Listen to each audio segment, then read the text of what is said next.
Hi, my name is Mike Bertrand, and I am here to lend my vast personal experience and knowledge to the topic of babies and the having of babies and the raising of babies. I have three myself, so I've done this just a little bit. That's probably why I look so tired. To start out, there are a lot of things that go into having a baby. Dollars, a lot of them. You're going to want to save them up if you can. You need a uterus to hold and store the baby until it's ready to come out. At least 9 months of time, hopefully, if everything goes according to plan. And baby ingredients, the mama stuff and the dada stuff. Basically, to make a baby, you need to take an egg, you need to take a sperm, mix up some chromosomes, get that thing fertilized, and hopefully, all things all things going well, it will turn into a healthy baby boy or girl. Um, Sometimes two or three or eight baby boys and girls. When you eventually get pregnant, a lot of people have different reactions. Some people are overjoyed, some people are terrified, some people are disappointed. I think everyone is actually a little bit of all of this.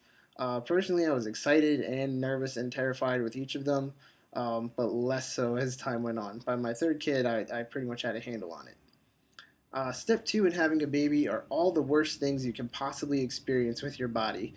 My wife actually had pretty much all of the ones shown here, and even I didn't realize this, but I guess you can catch temporary diabetes from being pregnant, and she actually had that going on for a while. Um, Increases your risk later in life too. Hormones are the reason all the bad things in pregnancy happen. And I wish I was exaggerating when I said this picture cannot even come close to expressing the horror that is hormones, but that's what it will feel like. Is nothing quite like it. It's PMS times a million every day for 9 months. Step three in having a baby is finding a good doctor. It's very important that you trust this person because they're going to be taking care of basically your entire family. Your future is going to be in their hands, and if you don't like them or you don't trust them, it's going to be really difficult to go through something that personal, special, and intimate with them. It can be very awkward with the doctor, even one that you do like and trust, because they don't spend a whole lot of time in the room with you, it seems like. They kind of come in, check on you, take off, and let the nurses do the work. So it really is important to have good communication with them and stay on top of them and not be afraid to ask questions. One of the things that happens when you go to the doctor is the ultrasound. It's very special the first time you get to see one of your children and see their heartbeat. It doesn't really get less special, but after you've seen a couple thousand ultrasounds, the shine can kind of wear off. But it's very cool. They got these 3D ones now. This is actually my daughter here, rocking out in the womb.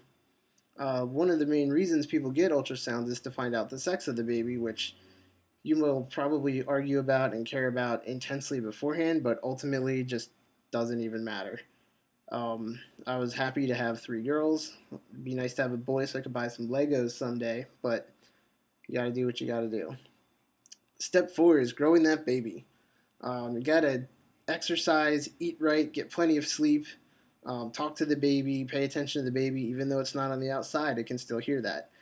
There's a lot of stuff you're supposed to do, a lot of foods to avoid, and a lot of activities to avoid, and a lot of things you're supposed to take on. This is closer to the reality of what happens when a woman is pregnant. Mostly they just feel awful, they want to lie around, and they'll destroy any food in sight and proceed to throw it all up about 10 to 15 minutes later, depending on their gastro system and any issues they might have there. Things to work on while you're waiting for the baby. You're going to need to probably change a lot of the things that you're used to being able to have and to do. Plugging up electrical outlets, covering up corners, getting rid of anything not baby safe. I had a couple of awesome movie knives that have not seen daylight for many years now. Step five, going into labor. You're going to go to the hospital. You're going to be ready to go, ready to push that baby out, and then the doctor's going to send you home, or they're going to make you walk and then send you home. It's uh, it's not like I thought it would be. You don't just get to go to the hospital and have the baby. You generally have to take a couple tries. So you do all that. You're ready to go. You go back in the hospital, and you're still 3 centimeters a week and a half later. This actually happened with all my children. We had to go up to the hospital a bunch of times before any of them were ready to come out, even though they were born early. So I can only imagine the hell that women must go through to have the baby come out late. When you finally do get to have the baby, you go in there ready for that magical, awesome moment where you get to hold your child for the first time, and then out comes this sack of screaming blood and internal organs and bile and awfulness, and that's your kid. They're not cute like in the movies when they come out. That's pretty much sums it up right here with these pictures. At the hospital, which is step 6 in our have a baby process, their main goal is to get you ready to take them home. They want the to be able to walk around on her own. They want mom and baby both eating good, which could mean breast milk or it could mean bottle fed, whatever. But the point is to get them out of there healthy.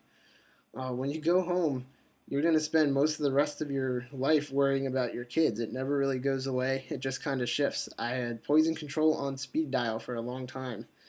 Babies will get into things, they will eat things they're not supposed to eat, and you just have to pay attention and be on top of them.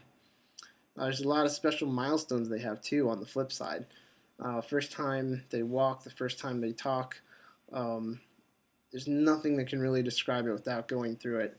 It's just an amazing thing when your kid starts doing stuff on their own. And that's another one of those things that doesn't go away.